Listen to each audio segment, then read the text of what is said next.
Okay, round off the number 23,945 to the nearest thousands. So, paano nga ba tayo nagra-round off ng numbers? Bago tayo makapag-round off ng numbers, dapat alam natin yung place value ng mga numbers. So, gamitin natin itong example na nandito. 23,945. Ang place value ay nagsisimula sa dulo ng number o sa pinakakanan ng number. Kaya dito tayo magsisimula sa 5. Ang place value ng 5 ay ones. Ang 4 ay tens, hundreds, thousands, at 10,000s. Okay, sabi dyan, round of the number to the nearest thousands. Alin ang thousands natin? Okay, very good. Ang thousands ay 3.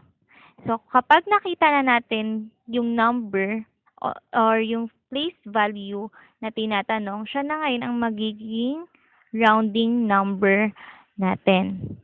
Okay, ngayon na nalalaman nyo na kung ano ang rounding number natin, titingin kayo sa kanan ng ating rounding number. Ano ang number na nasa kanan? Okay, ito ay number 9. Kapag ang number na nasa kanan ng ating rounding number ay 5 pataas, ano-ano ba yung mga 5 pataas? 5, 6, 7, kasama yung 5 ha? 8, at 9.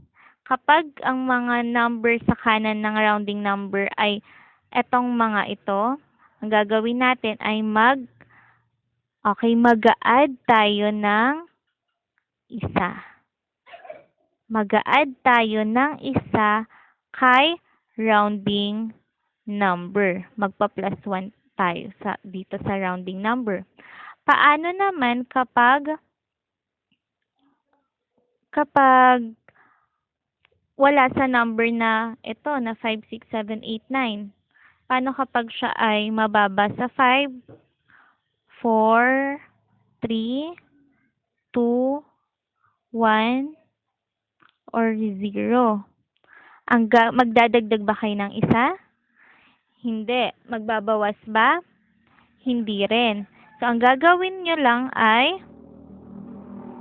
maiiwan o matitira lang yung rounding number. Ibig sabihin, wala kayong gagawin sa kanya. Okay, tingnan natin ito. Ang nasa kanan niya ay 9. So, ibig sabihin, 9 ay 5 pataas. So, ibig sabihin, tayo ay magdadagdag ng isa kay thousands natin na number 3. So, 3 plus 1, siya na ngayon ay magiging 4. Ang next na gagawin, kopyahin nyo yung number na nasa unahan ng rounding number natin, which is 2. Ano ngayon ang mangyayari dun sa lahat ng number sa kanan ni rounding number? Sa kanan ni number 3. Ito na ngayon ay magiging 0. Kaya ang sagot, kapag ni-round off ang 23,945, ito na ngayon ay magiging 24,000.